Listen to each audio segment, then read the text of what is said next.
Hello guys, कैसे हैं आप सभी लोग। I hope all are fine. That's today story Megha. आज की जो कहानी है मेघा नाम की लड़की ने शेयर की है।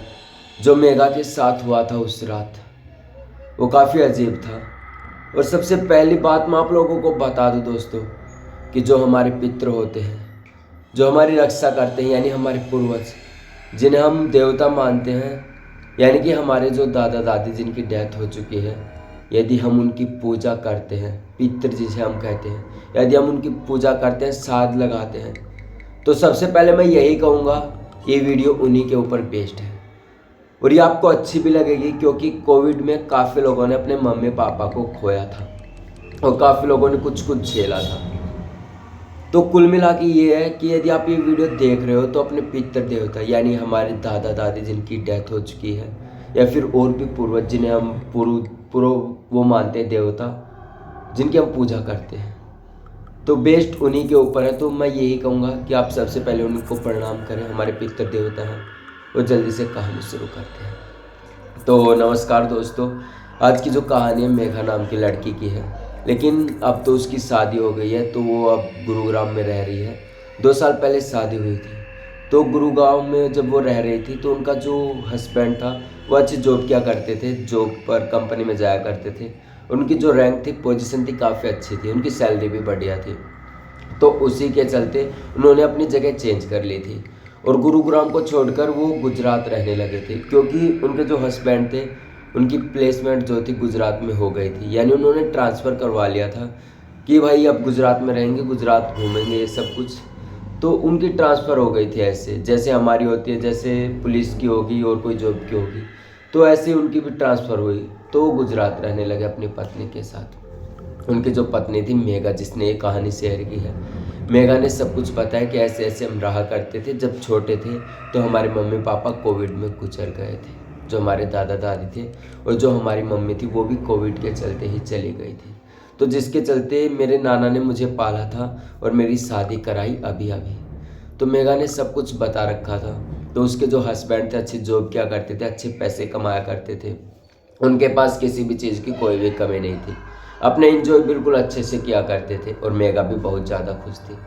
गुजरात में रहते रहते करीबन 6 महीने मेघा को हुए थे। तभी जो उसके हस्बैंड हैं, जिनका नाम राजकुमार था, वो कहते हैं कि मेरे कुछ फ्रेंड्स हैं जो पापन टापू है, कोई ऐसा सा टापू है जो गुजरात से करीबन 3 घंटे की दूरी पर है, जहाँ पर घूमने के लिए बोल रहे थे। और जो वहाँ पर मेघा रह रही थी वो एक हाई सिक्योरिटी एक प्रकार से जगह थी। यानी जब हम कोई भी रहते किसी जगह पे, यानी कोई बेसमेंट होता है यार, जैसे कि हम कॉलोनी हो गई कि भाई इस कॉलोनी में इतनी बिल्डिंग से ऐसे रहते हैं, तो ऐसे एक प्लांट सा था पूरा सा छोटा सा, जिसमें काफ़ी लोग रहा करते थे और मेघा भी वहीं पर रहा करती थी। मेघा वहाँ पर बिल्कुल हाई सिक्योरिटी, यानी सिक्योरिटी गार्ड हर तरह से सुरक्षित थी वो जगह, किसी भी चीज़ की कोई वो दिक्कत नहीं थी। टाइम पर मेंटेनेंस वाला आ जाना, लाइट की कोई कमी ना होना, नीचे सिक्योरिटी गार्ड का खड़ा रहना, तो हर तरफ से सिक्योरिटी भी अच्छी थी और मेघा वहाँ पर रहा करती थी। तो मेघा के जो हस्बैंड थे उनके पति के पास फ़ोन आता उसके दोस्तों का कि ऐसे ऐसे तातन टापू है जो वहाँ पर घूमने चलेंगे। तो मेघा भी कहती है कि ठीक है आप चले जाना, मैं यहाँ रह जाऊँगी। और मैं आपको बता दूँ, उस कॉलोनी में मेघा और उसके हस्बैंड रहा करते थे, क्योंकि जो उनके हस्बैंड थे उन्होंने भी काफ़ी लोगों को खो दिया था कोविड के चलते। तो इसी के चलते उन्हें काफ़ी परेशानियों का सामना करना पड़ा था। अब वो दोनों इकट्ठा रह रहे थे। मेघा के हस्बैंड के पास जब उनके दोस्तों का फ़ोन आया कि तातन टापू चलना है घूमने, तो मेघा भी कहता है कि ठीक है आप चले जाना, मैं देख लूँगी। तो ऐसे ही समय गुजरा और 2 से 3 दिन बाद जब संडे आता है, मेघा के हस्बैंड राजकुमार उसके फ्रेंड्स फ़ोन करते हैं कि ऐसे ऐसे बात है। और मेघा जो थी कंटिन्यू 3 से 4 दिन अपना सामान वामान लगा रही थी अपने हस्बैंड का। और वो जिस गाड़ी में जाते थे, यानी गाड़ी स्लो चलाएंगे तो करीबन 5 से 6 घंटे लगेंगे और मीडियम चलाएंगे तो 3 घंटे में, और यदि बिल्कुल ही स्लो जाओगे तो 7 से 8 घंटे लग जाएंगे। ये सब सारी बातें थी। तो जो उनके हस्बैंड थे कि कहते हैं कि ठीक है हम आराम से पहुंच जाएंगे, आप आराम से सो जाना। मेघा भी कहती है कि ठीक है आप चले जाना, मैं ध्यान रखूँगी सब कुछ जो भी है। तो ऐसे ही कुछ होता है। करीबन शाम को मेघा के हस्बैंड निकलते हैं 7 साढ़े 7 बजे, और मेघा घर में अकेली थी। तो मेघा जब आराम कर रही थी तो जो उनके हस्बैंड थे वो जा चुके थे। मेघा इतनी ज़्यादा थक चुकी थी क्योंकि उन्होंने अपने हस्बैंड का सारा सामान पैक किया था, किसी भी चीज़ की कोई भी कमी नहीं छोड़ी थी। तो अब जब उनके हस्बैंड जा चुके थे तो मेघा घर में अकेली थी, और मेघा जिस बिल्डिंग में रह रही थी वो करीबन 5 से 6 मंजिल होगी, और एक टावर भी होता है, जबकि एफी टावर जहाँ पर हम घूमते हैं, खालिस्तान से थोड़ा ऊपर जगह होती है, ऐसी जगह थी, वो छठा था। तो मेघा जो थी 5th फ्लोर पर रह रही थी। तो ऐसे जब उनके हस्बैंड वहाँ पर पहुँचने वाले थे करीबन 12 बजे, तो मेघा भी सोने ही वाली थी, क्योंकि मेघा काफ़ी ज़्यादा काम वाम करके थक चुकी थी। तो मेघा जैसे ही 12 बजे सोई, उनके हस्बैंड का फ़ोन आया कि हम पहुँच चुके हैं, आराम से सो जाना। तो मेघा फ़ोन कट करके जब सोने लगती है तो करीबन 1:30-2 बजे के आसपास मेघा की आंखें खुलती हैं, लेकिन वो इतनी ज़्यादा गहरी नींद में थी कि कुछ नहीं देख पा रही थी। कि जैसे हम भी कभी कभी गहरी नींद में होते हैं तो कोई हमें जगाने के लिए आता है तो कह देते हैं कि भाई अभी नहीं, बाद में आना, अभी सोने दो। या फिर कुछ भी हम जैसे कि गेट के पास कुछ भी देखते हैं कि कोई गेट बंद कर रहा है, खोल रहा है, तो गहरी नींद में हम जा नहीं पाते, हम सोचते हैं कि सो ही जाते हैं, भाई क्या उठेंगे। तो ऐसे मेघा भी इग्नोर करती है और वापस सो जाती है। तो करीबन 1:30-2 बजे का समय हो चुका था रात को। तो वो जो गेट था उनके घर का 5th फ्लोर का, जहाँ पर मेघा रहा करती थी, वहाँ पर मेघा को ऐसा लगता है, मेघा को कोई जगाता है कि खड़ी हो मेघा, मेघा खड़ी हो, बाहर कोई लोग आए और तुम्हारे गेट पर देख रहे हैं। और वो कोई और नहीं, मेघा की मम्मी थी। और मेघा इस बात को कभी नहीं भूलती थी कि उसकी मम्मी मर चुकी है। उसकी मम्मी ने मेघा की मम्मी जगाती उसे कि खड़ी हो बेटा, खड़ी हो, कोई आया है। तो मेघा जब खड़ी होती है तो वो देखती है कि जो उनका दरवाज़ा था उस पर 4 लोग थे, यानी चोरी के इरादे या फिर लूटपाट के इरादे से वहाँ आए थे। वो जो थी मेघा सब कुछ देख रही थी और मेघा रोने लगी थी। तो मेघा ने तुरंत ही अपने हस्बैंड को फ़ोन कर दिया कि ऐसी ऐसी बात है और घर के बाहर कोई खड़ा है, ऐसे 4 लोग हैं करीबन और ऐसे देख रहे हैं। तो मेघा के हस्बैंड भी थोड़े काफ़ी केयर करते थे मेघा की, वो भी थोड़े डरे डरे वहाँ से जल्दी से निकलते हैं और कहते हैं कि भाई चलो, चलना पड़ेगा दोस्तों, क्योंकि जो घर है हमारा वहाँ पर कोई लोग आए हैं। तो मेघा तुरंत ही सिक्योरिटी गार्ड वाले के पास भी फ़ोन करती है, जहाँ पर नीचे सिक्योरिटी गार्ड था। तो सिक्योरिटी गार्ड एक बंदे को और बुलाता है और तुरंत ऊपर आ जाता है। ऊपर आता है और वो सब कुछ देखते हैं। तभी सिक्योरिटी गार्ड जहाँ पर ऊपर पहुँचता है तो वो जो बंदे थे, 4 लोग जो चोरी के इरादे से वहाँ आए थे, वो जैसे तैसे करके वहाँ से भाग जाते हैं। और जहाँ पर एक जगह थी पीछे, जहाँ पर कंस्ट्रक्शन का काम चल रहा था, यानी नई बिल्डिंग कोई बन रही थी, तो वहाँ कूद कर चले जाते हैं। सिक्योरिटी गार्ड साफ साफ देखता है। और तभी मेघा बहुत ही ज़्यादा डरी हुई थी। मेघा को नहीं पता था कि कुछ ऐसा होगा। तो मेघा सिक्योरिटी गार्ड वाले को कहती है काफ़ी कि ऐसे ऐसे कैसे आ गया। तो सिक्योरिटी गार्ड वाला जो गार्ड था वो कहता है कि ठीक है, हम ढूंढेंगे, रक्षा करेंगे, यहाँ की सुरक्षा करेंगे, माफ़ करना मैम, आगे से कभी नहीं होगा। पता नहीं ये जो टावर का ताला किसने खोल दिया, जो ऊपर वाला गेट है, हमें नहीं पता।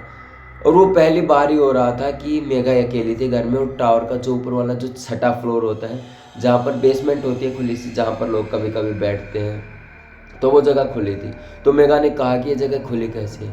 तो गार्ड वाले ने माफ़ी मांगी कि ऐसे वैसे। तो जैसे तैसे करके गार्ड वाला नीचे चला गया। लेकिन मेघा इतनी ज़्यादा डर चुकी थी कि मेघा पसीने पसीने से लथपथ हो चुकी थी। तभी 3 घंटे बाद ही, यानी 2.5 घंटे बाद ही उनके हस्बैंड आ जाते हैं, राजकुमार, और कहते हैं कि क्या बात होगी। मेघा इतनी डरी हुई थी, कोने में ऐसे चुपचाप बैठी थी, उसे नहीं पता था कि उसके साथ क्या हुआ था। मेघा चुपचाप ऐसी बैठी रही। थोड़ा सा समय गुजरता है तो मेघा के हस्बैंड वहाँ आते हैं और मेघा को संभालते हैं। और जो उनके हस्बैंड थे सिक्योरिटी गार्ड वाले को काफ़ी सुनाते हैं कि ये सब क्यों हुआ और कैसे हो सकता है, इतनी हाई सिक्योरिटी मेंटेनेंस वाला सब कुछ है, फिर भी ऐसी हरकत। तो सिक्योरिटी गार्ड वाला हाथ जोड़ता है, माफ़ी मांगता है। और मेघा के जो हस्बैंड थे राजकुमार, वो भी समझाते हैं कि आगे से कभी ऐसा नहीं होना चाहिए। तो जब वो आपस में बात करते हैं मेघा और हस्बैंड, जो उसके हस्बैंड थे राजकुमार, तो मेघा ने बताया कि तुम्हें पता कैसे चला। सबसे पहले तो उनके पति ने यह बात पूछी। तो मेघा ने कहा कि ऐसे ऐसी बात है, मेरी मम्मी ने मुझे जगाया कि ऐसे ऐसे बेटा कोई आया है, खड़ी हो खड़ी हो। तो मैंने खड़ी होकर देखी तो ऐसा हुआ। तो उनके जो हस्बैंड है वो मेघा से कहते हैं कि तुम्हारी मम्मी 3 साल पहले डेथ हो चुकी है कोविड में। ये जब बातें याद थी, लेकिन उसको भी सॉरी दोस्तों, नाम भूल गया मैं उस लड़की को, सारी बातें याद थी मेघा को, लेकिन वो भावुक होगी, रोने लगी। वो कहने लगी कि ऐसे ऐसे जब मेरी मम्मी की डेथ हुई, हॉस्पिटल में थी, तो मैं उन्हें आखिरी बार भी मिल नहीं पाई। मैं काफ़ी ज़्यादा रोई थी और मुझे काफ़ी दिक्कतों का सामना करना पड़ा था। मेघा सब कुछ सच बताती है और ये भी कहती है कि मेरी जो मम्मा है वो हमेशा मेरे सपने में आके या फिर कुछ भी करके मेरी रक्षा करती है। जब भी ऐसा लगता हो कि मुझे कोई संकट आने वाला है मुझ पर, तो मेरी माताजी मेरी हमेशा रक्षा करती है। वो हर जगह मेरे लिए अवेलेबल है।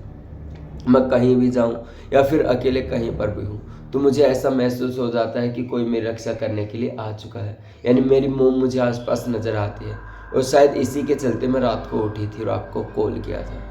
मेघा के हस्बैंड ने भी कहा कि भाई सही बात है, क्योंकि जो भी होता है अच्छे के लिए होता है। तो मेघा ने सारी जो बातें थी अपने हस्बैंड को बताई कि ऐसे-ऐसे हुआ और ऐसे चोर घुस गए थे। तो सिक्योरिटी गार्ड वाला आया तो वो वहाँ से भाग गए जहाँ पर कंस्ट्रक्शन वाली बिल्डिंग है।